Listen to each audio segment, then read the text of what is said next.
Thank you for that. That's really interesting, and then super relevant now too as well. So, Dr. Kwart, if you'd like to contribute your most exciting piece of your workday or work week. Sure. Yeah.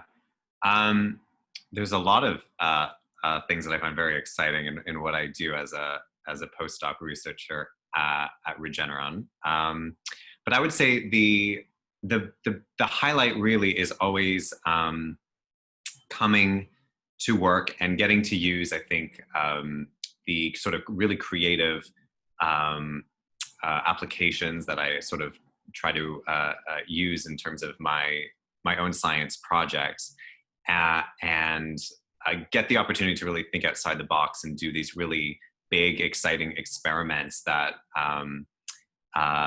involve a lot of different people with a lot of different skills. And I think that is something that I really enjoy a lot. I know when I was doing my PhD, I was sort of very much responsible for all the work myself, and it was sort of a lot of pressure at times, but it's great being in a really vibrant biotech community where there's people with all sorts of skills and a lot of resources available, and we can pull everyone together and do some really exciting big team science. And that's something that I've really grown to appreciate and really excites me.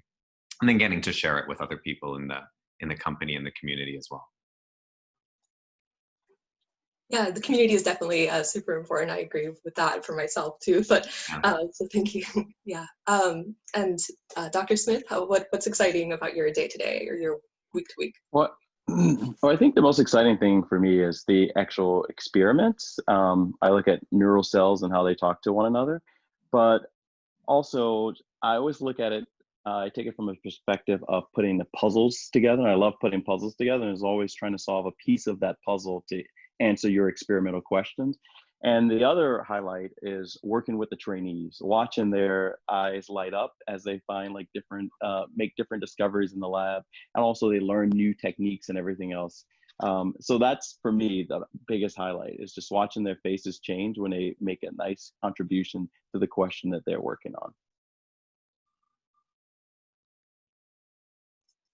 Yeah, I agree. But it must be nice to work with people in that way. That's really cool. I'll ask another question. So, how did you use your training? So your degrees, your education to how do you use that in your current position, your everyday? So with you, Dr. Smith, it seems like your education, maybe in actually doing the experiments and having that hands-on, has really been what's helped you. But maybe there are other pieces as well of your training that. Yes, I mean, some of the other aspects, right? The training that went through trying to calculate the formulas for our solutions and stuff like that, that always plays a role in it. But I think nothing replaces and I got this advice from one of my mentors that I work closely with, right? You can always read it in a book, but nothing replaces the experience you have by actually doing it yourself, doing the experiment yourself, right? And no matter how many times you read it, it could never prepare you for being actually at the bench, actually pipetting, or in my case, is doing the surgeries and actually doing, completing the experiments. And I don't think, so right now I'm having, it's always difficult for my trainees to go through the fact that everything now is virtual, right? So it removes that experience of them being at the bench, performing the experiments, going through trial and error, and seeing what doesn't work and then what works, right? Back and forth.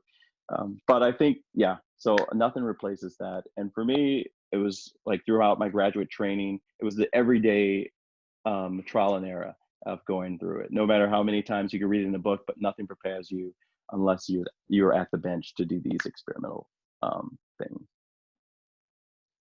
So being able to get your hands dirty is really what ingrained it for you. Yeah. Exactly. Let's see. And so Dr. Zaringhalam, I'm wondering, so you weren't maybe pipetting now in your job. So how has your training helped to inform what you're doing now? I assume experience will be similar, but.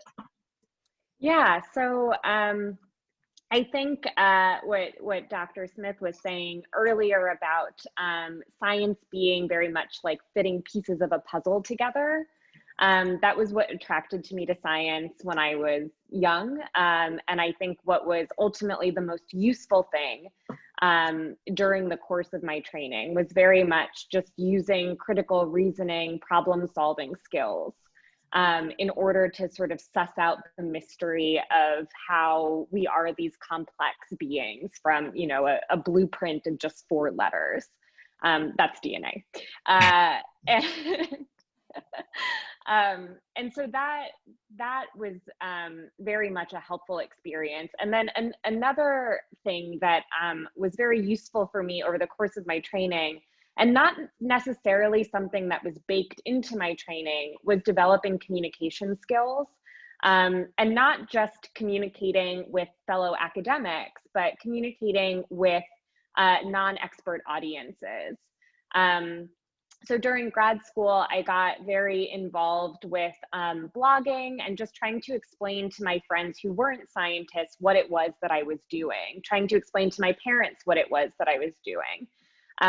And ultimately in policy, and really in science, because even, you know, I'm a molecular biologist, but when I go and I talk to a biochemist, we use very different language.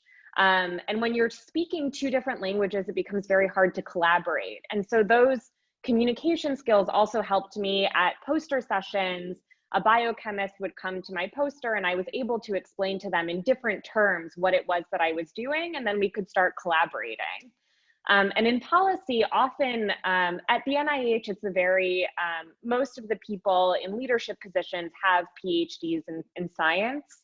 But when I'm writing a brief, for example, for members of Congress, most of them don't have a scientific background. And most of them aren't interested in the same sorts of nuances of, you know, how RNA folds. That's not relevant to them. But I can think of like, who's my audience? What is it that they're interested in? And how can I communicate it to them very concisely? And so developing those communication skills was hugely important to me. And it's something that you can do just in your day-to-day life, talking to your friends and your family and strangers. Well, when the country reopens and we're allowed to talk to strangers, you can talk to strangers about your science too. I love that your poster sessions is where you were able to really help kind of develop this skill. That's great. So do poster sessions, everyone, to help with that. Dr. Kwart, you mentioned that working on an interdisciplinary team is what's been really engaging for you in your career. And so I'm wondering if you have similar, like, was it your poster sessions that helped you like learn how to help, address the nuances and interests when working with this kind of team, or what has your experience been? Yeah, definitely. I would pick up on both aspects that were discussed before. One is, you know, as a researcher at the bench, you know, those that experience in my PhD, especially doing the experiments, learning the techniques was very important and vital to continuing in research. So a very technical aspect of the training definitely applies to what I do now.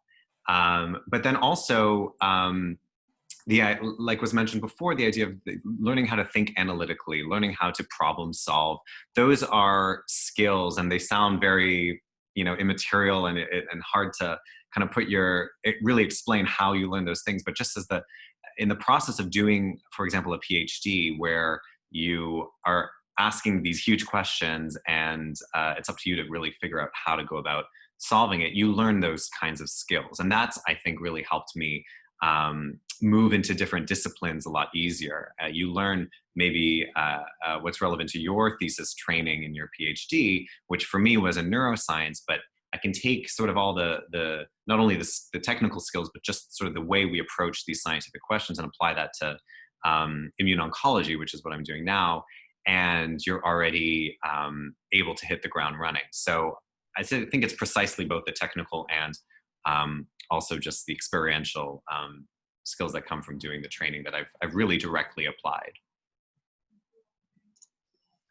A friend of mine likes to say that NF kappa B is the same no matter if you're a biochemist or whatever you do. Right. But that sounds, yeah. I think we have a question here in the chat that I'll see.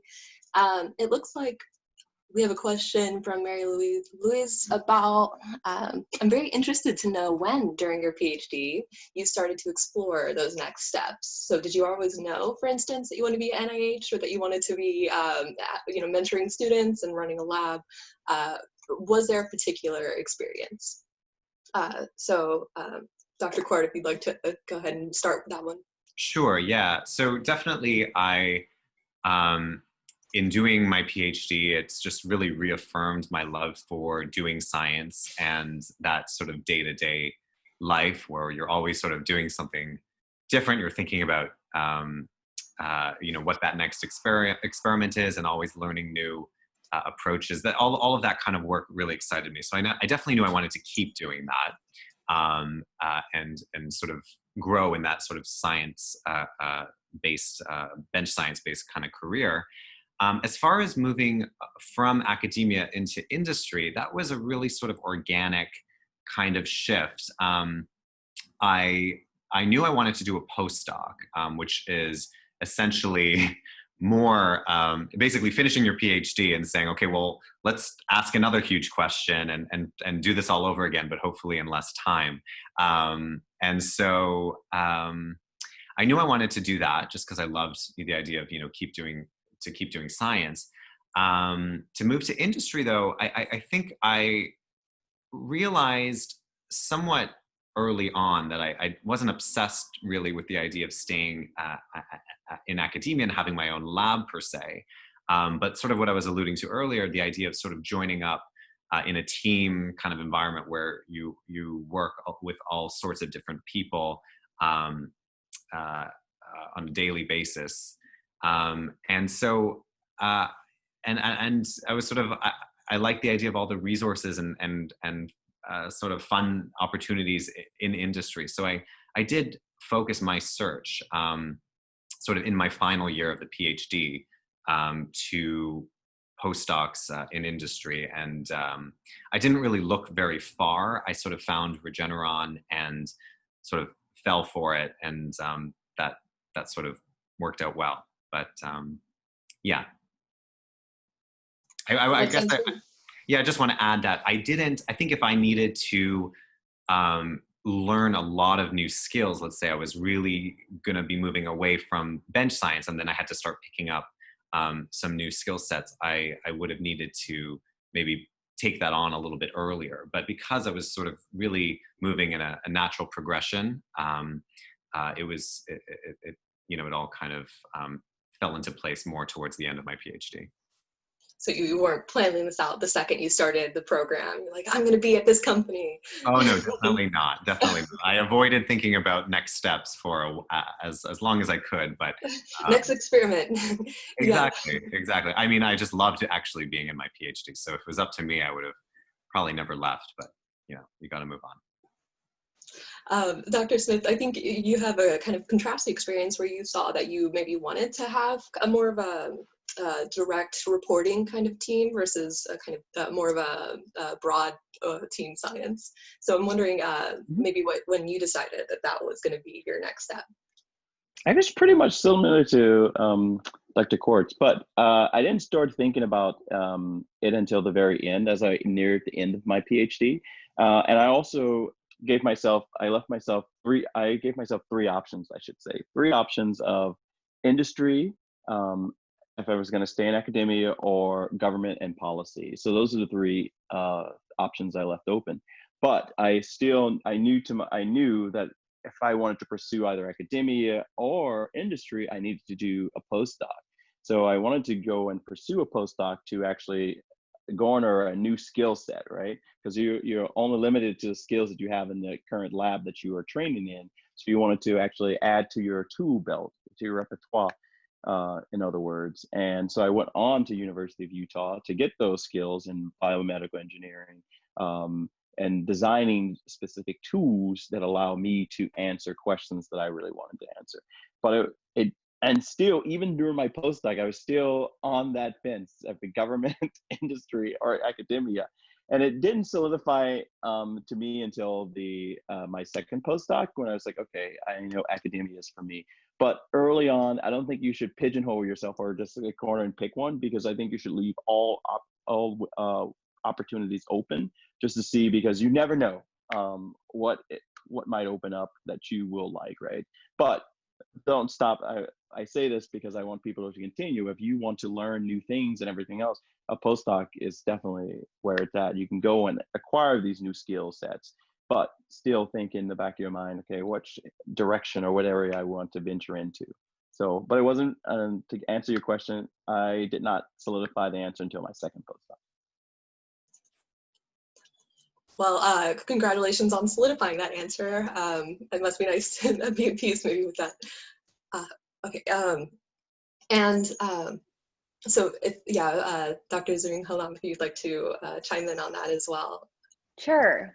So when I started my PhD, I very much thought that I would be tenure track faculty, or aim, go that route. Not that I thought that I could, be so lucky. But about maybe my first or second year of grad school, I started to realize that being an academic is, I think, a lot about being really getting into the nitty-gritty of a few specific questions, and becoming the expert on this world.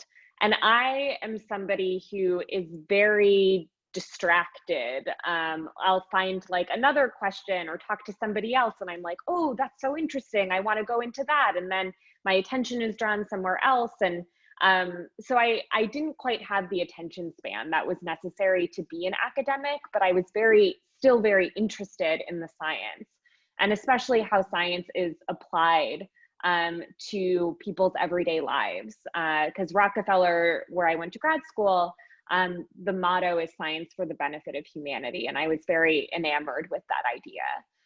What does it look like to do science for the benefit of humanity? And it just didn't feel to me like being in academia was the best use of my skills.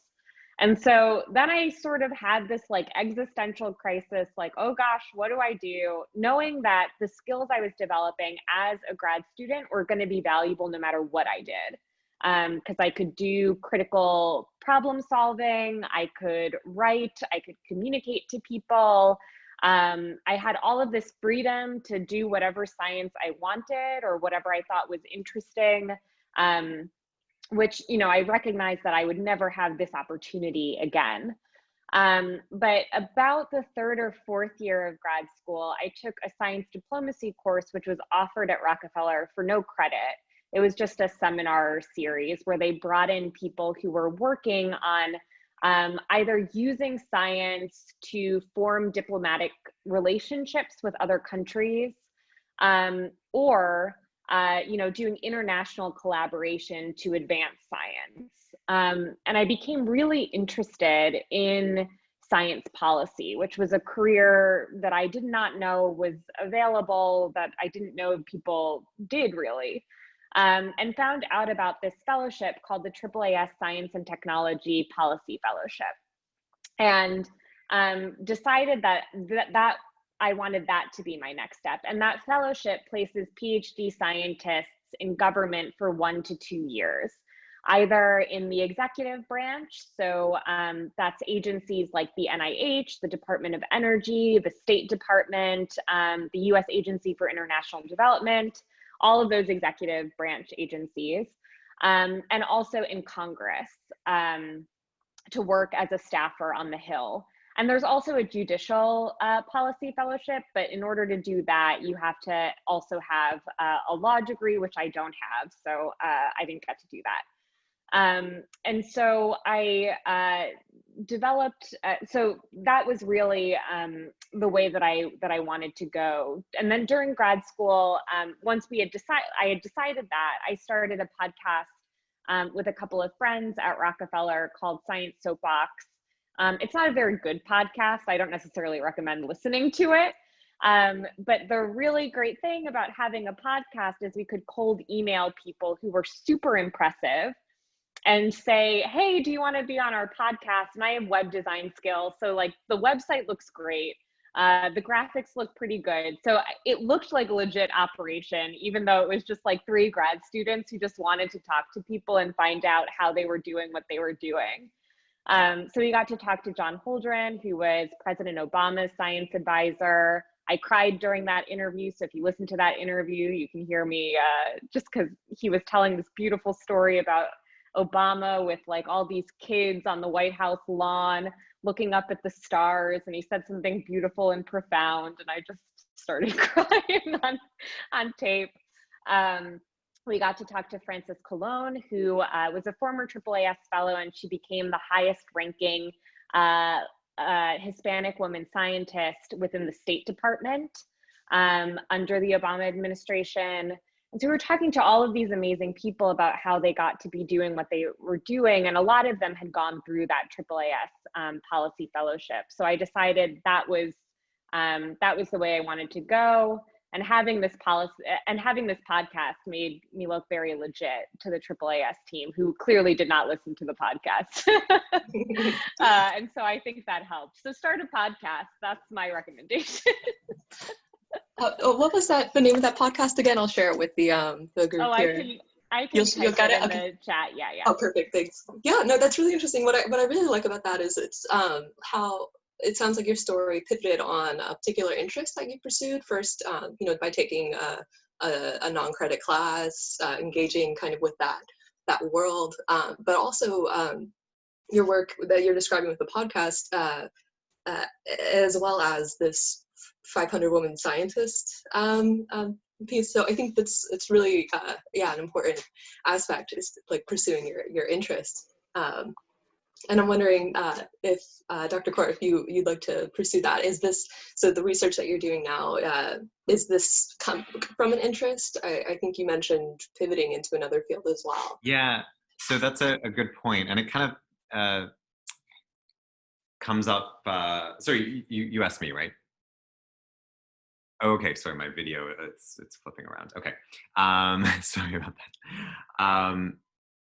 Yeah, so I also sort of suffered the problem of realizing early on that, it's not a specific disease or specific technique or type of science that actually, I find interesting. Actually, I realized once I sort of get into the weeds with anything, I find it really interesting. And so that was also sort of what motivated me actually to move into industry, because there is so much going on around you, and there's nothing really holding you to one specific gene of interest or pathway of interest.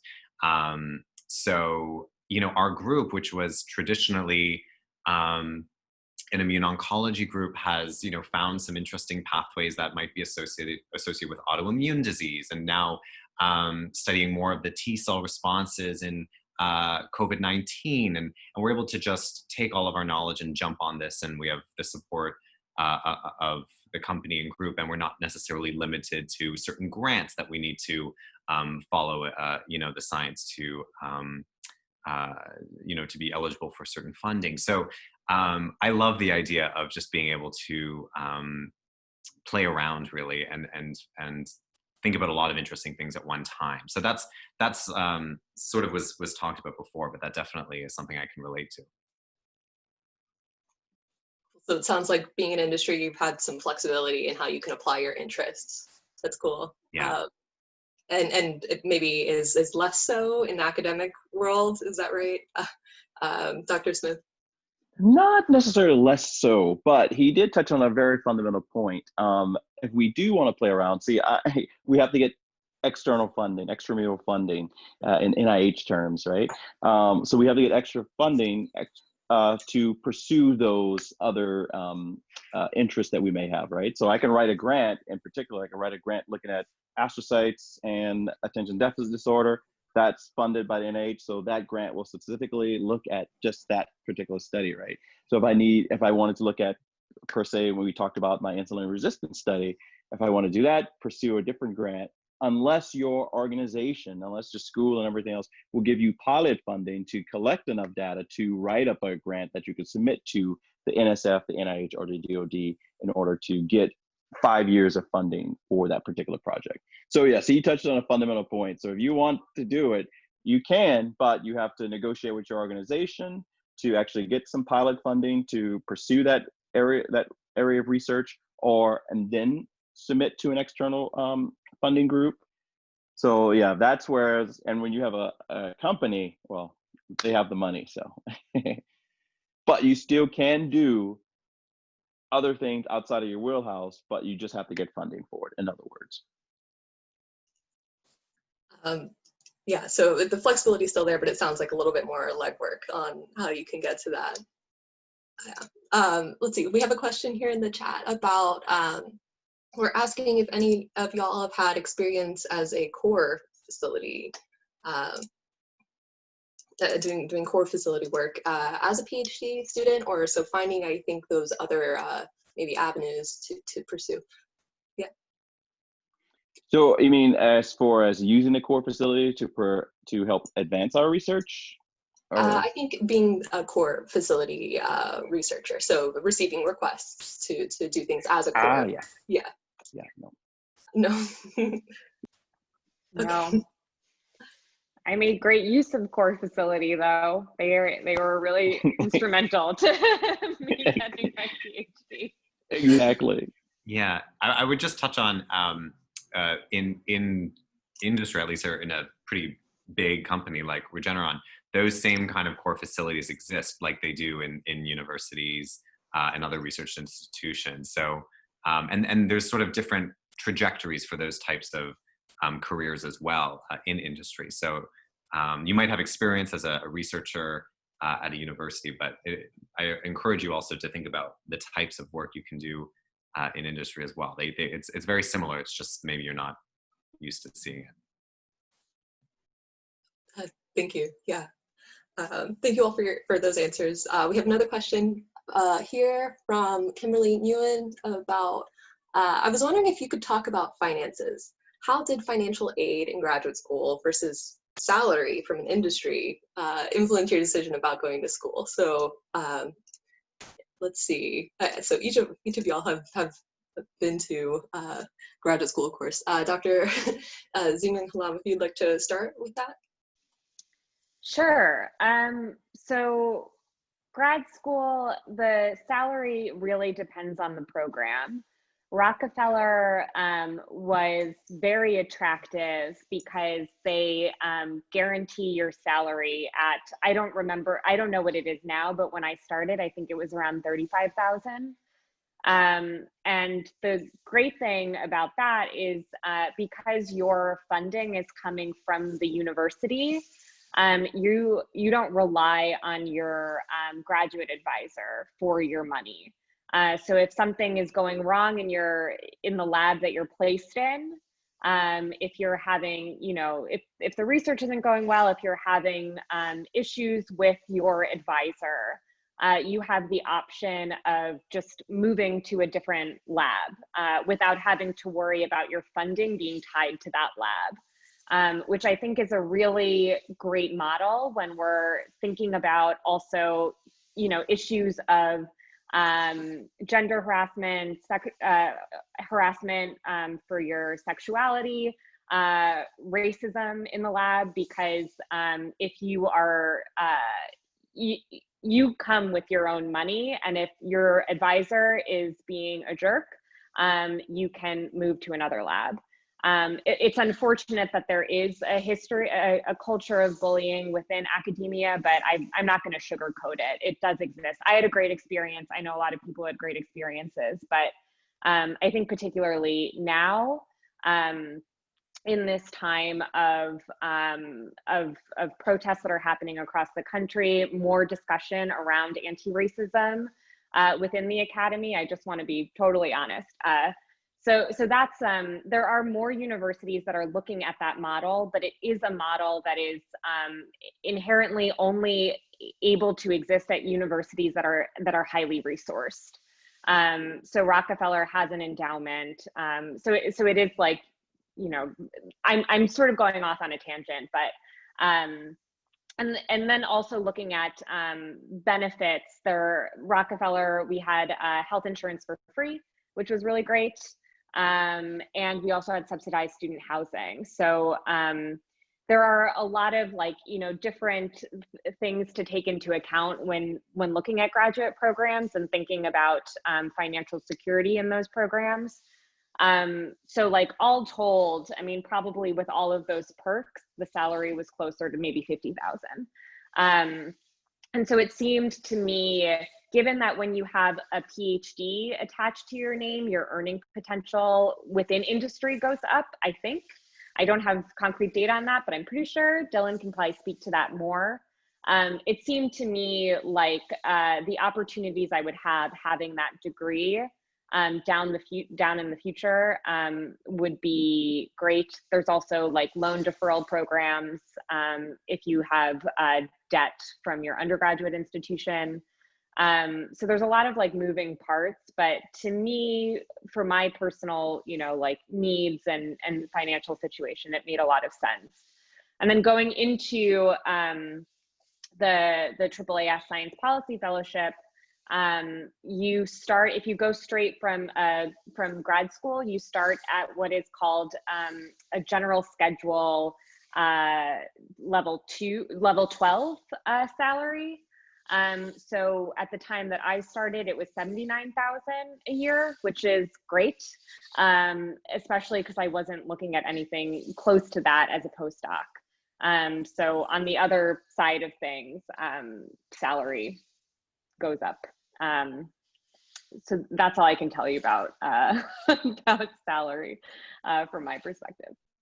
Well, thank you for that answer. Yeah, I think you pointed out that there are financial kind of concerns going into grad school, but there are other concerns too about, you know, what you're actually going to be doing that can help kind of mitigate that. Dr. Kwart, I imagine you maybe work with people who decided to go straight out of their bachelor's in industry, and maybe you've had conversations. I wanted to touch on the idea of finances in grad school, which is that you don't go to grad school for the money, that's for sure. If you're interested in sort of jumpstarting your career and you want to, you know, get on a decent salary and start your life in that sense, then there's other ways to do it, both obviously in science and not. I would say you go to grad school because you love science and you sort of just can't imagine doing anything other than that. At the time, obviously things, you know, that kind of your interests evolve. And that was precisely, you know, that was my sort of instinct, was I wanted to keep doing research. And so, and I knew I wanted to have the sort of opportunity to do, you know, my own sort of PhD thesis work. So that means going to grad school. And, you know, like Maryam was saying, we were very lucky at Rockefeller to have sort of the support that we had. And we were privileged to have that. I can definitely say that, but it's still not, I wasn't saving any money really. I wasn't going on, you know, I wasn't buying my first house, that's for sure. So yeah, I did it for the love of science. And then I would then say, after doing the PhD, sort of thinking about the academia or industry, you know, finance definitely is something that I thought about, but it was more about the lifestyle, I would say, and sort of the overall sort of, you know, the way your life would be influenced by being in academia versus the private sector or industry. And I think what I noticed from those people pursuing academia is that it is a lot of work, and it is truly something you have to dedicate yourself to, and really see that there's nothing else that you can picture yourself doing, because you just never know if you'll get that tenure track position, if you'll land that professorship that you want. It is, you have to really believe that that's for you. And you know, it's a lot of sacrifice along the way sometimes. So I think when I realized that that wasn't necessarily the be all and end all for me personally, I was excited about thinking about other career trajectories where I would, still be super engaged in the type of work that I like to do, but have, um, a different kind of lifestyle and different sets of expectations as well. So it sounds like what informed your decision more wasn't finances, but quality of life sort of predictions. In some way. And also, I mean, I'm just someone that I put a lot of pressure on myself. And the idea of feeling like you are your science, you have this lab, you are responsible for all these people and this entity of your lab, that was something that I was very shy to, I didn't have the courage to do in some ways, but I enjoyed, I'm extremely happy where I am. So I think it was all naturally directing me to where I am. And I also knew sort of as well that you could be in the industry biotech space and, finance and sort of that wouldn't be an issue ever.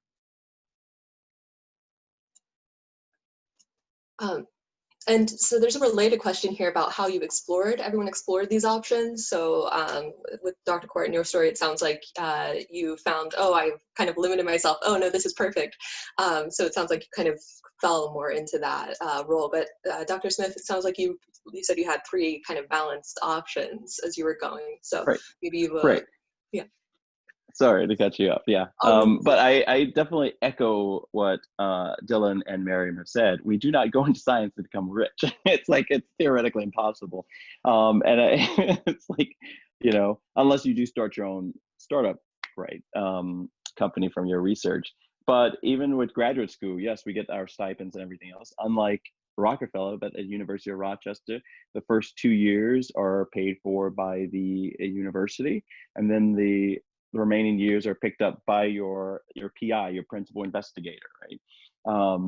But they do also have, they have things where some students get on training grants, and that will pay for a certain amount of years and everything else. But the other option is for students to apply for F31s, NRSAs, grants that will support them throughout their research until they get their PhD, right? So there's a lot of options, but going into it, you never think about, from the fact you look at your PI and it's like, okay, I'm not going to get rich from this at all, just to keep it real in this sense. But even with that being said, I still chugged along to go and do the postdocs because for me, it was all about the science, right? I really enjoyed it, and I really wanted to make sure I get my worthwhile out of it, as far as picking up the new techniques and learning the new things I wanted to learn, going from the graduate to the postdoc, and then on from the postdoc to an assistant professor. So that was my driving force. It was never about the money, because it does, it does come into a factor once you get to the assistant professor. It's like, okay, what now? I have to start a family, or what if you want to start a family as a postdoc and everything? You have to put everything in perspective. So that's when your negotiation skills come in. But I think the most important thing to remember, especially with academia, you have a soft money positions and you have hard money positions. And I think that's a very important thing to help distinguish people distinguish. Right now, I'm at an institution where my position is 100% soft money, right? Or 80, they say, 80%. But what that means is I have to pay my own salary via my grants. So I'm constantly writing grants in order to support not only myself, but also my lab and my people. At hard money institutions, you have up to 60% of your salary guaranteed by the institution, or sometimes even more depending on the institution, where then you only have to write grants. So it's not as much of a stressful position where you have, or you could teach and make up for the remaining amount, right?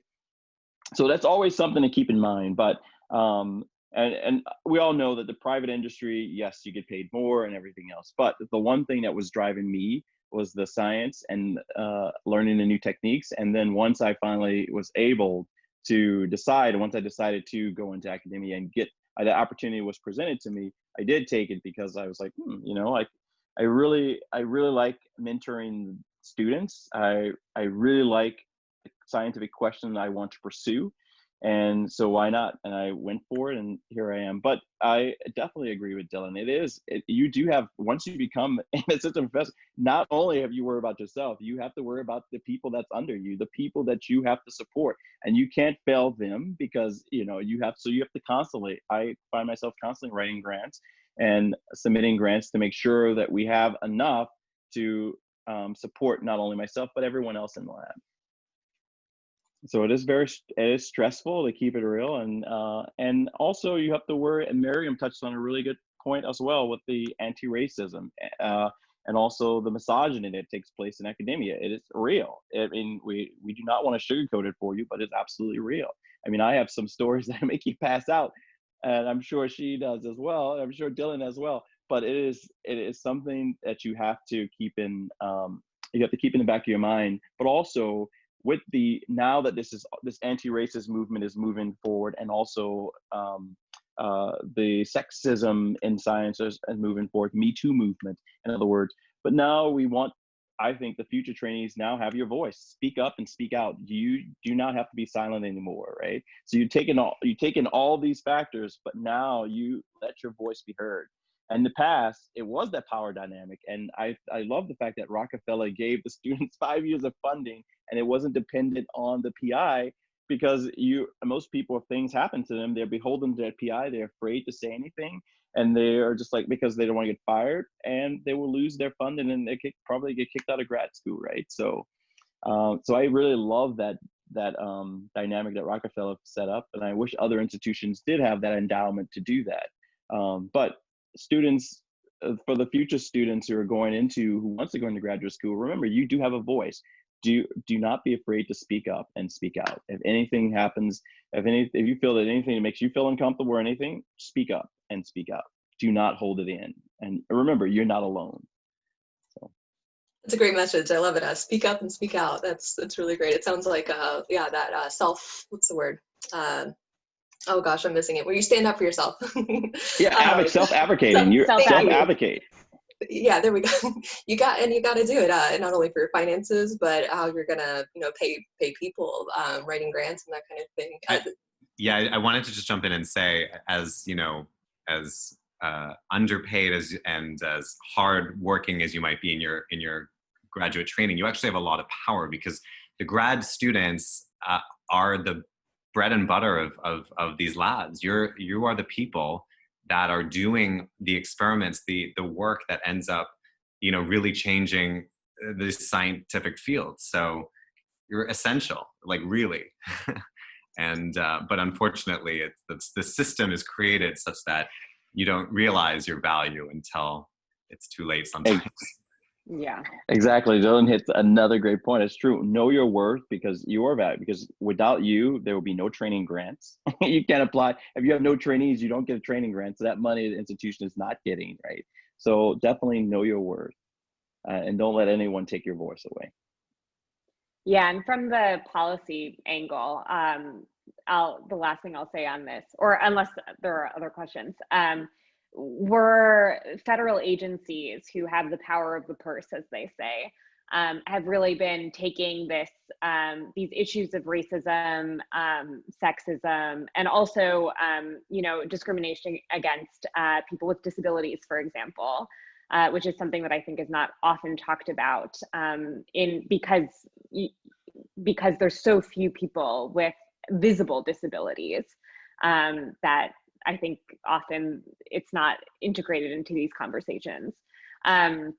So agencies are thinking about ways in which we have, the right levers of power to ensure that if there is something that happens at an institution, what are the ways that we can hold them accountable by, withdrawing money? It's a hairy issue, because if you pull all of the money from the institution, there's all of these grad students who are then hurt by that, because they don't have money to pursue their work. But know that within the realm of policy, we are thinking very deeply about this.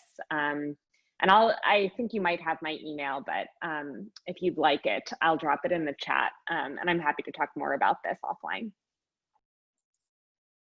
Excellent, thank you. Yeah, and if either of y'all are also interested in sharing your emails or whatnot, maybe there's something somebody wants to ask you in private. So there's one question that seems specifically for Dr. Smith about maybe when you were writing your first grant, like maybe when that happened, and talking about maybe your success rate too, and if hopefully it's improved over the years. Oh yes. So that is a really good question. So in graduate school, it was so funny because my PI was out of the country.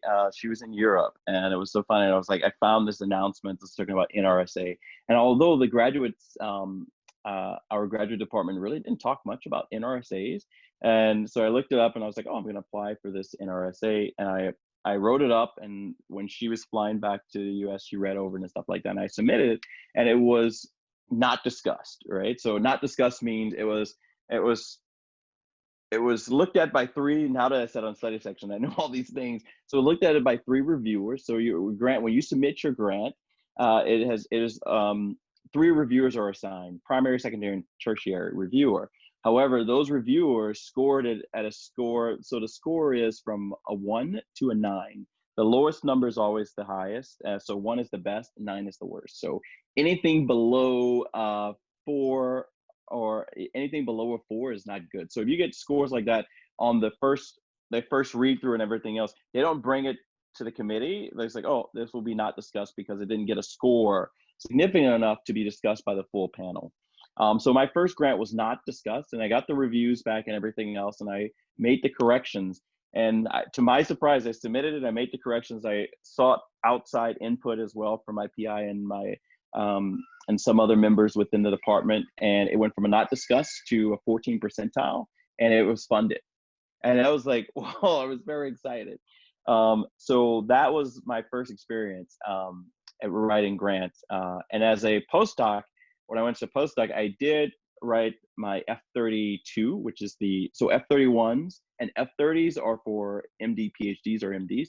F31s are for graduate students with PhDs. And so the F32 is the postdoctoral fellowship. So I wrote that, and I remember writing it and everything else. So it was scored. It got a score of a 32, I believe. So it was right below the funding, even though it didn't have a hardcore funding line, it was right below that.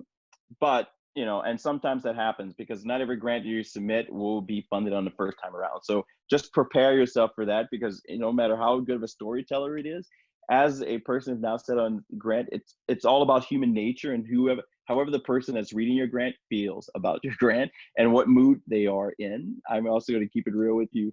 I cannot tell you how many battles I've had with people on study sections where they thought something was such a moderate weakness that they wanted to score it a certain way, and I read it and I saw something completely different. And so remember, you do have advocates on the study section who read through certain things, and as undergraduates and as you go for most of these grants, your grades will come into factor. Your undergraduate grades will come into play. So keep that real. Do not take what they say to heart when they say, oh, this student got a C in organic chemistry, so we're going to hold that against them. But sometimes for certain grants, I know for the F31, the grades do come into factor, and they pay less so for as you become more mature through the process. So I would say just keep going. If you get a not discussed like I did, do not give up and say, oh, I can't do it, it's too hard. Nope, resubmit. The same thing happened with my KO1. The first time it went in, it was not discussed. The second time it went in, it got a score, and it's like, I got a score that was on the line, but I didn't get over. So I fixed it and resubmitted again, got it funded. Now that's under the NIH. Now for the NSF, that was completely different. So the first time around, that was funded. And the DoD, it's also different writing styles for these different funding agencies. But the main funding agency is the NIH. That's what the grant that everyone wants, the NIH grants, right? So let my story be an example for you. Whatever you do, don't give up and just keep submitting. Because as soon as you stop, then they win, and the next person, and remember, you're losing an opportunity of potential funding just because you read what these three reviewers had to say and they say, oh, this is not good. Like, nope, just fix the things that you can fix and resubmit. It is not the end all that be all. Just keep submitting, in other words. That's inspiring. Good to hear that making corrections can help get that. Oh, get yes. that it sounds like that was something you did during your graduate program. So it seems like you saw an email and you were like, oh, I'm going to write this grant. So Yes. was that really the first, foray into like that kind of formal? It was because our graduate program, we supposed to, and I guess I really didn't pay much attention, and I blame myself for this.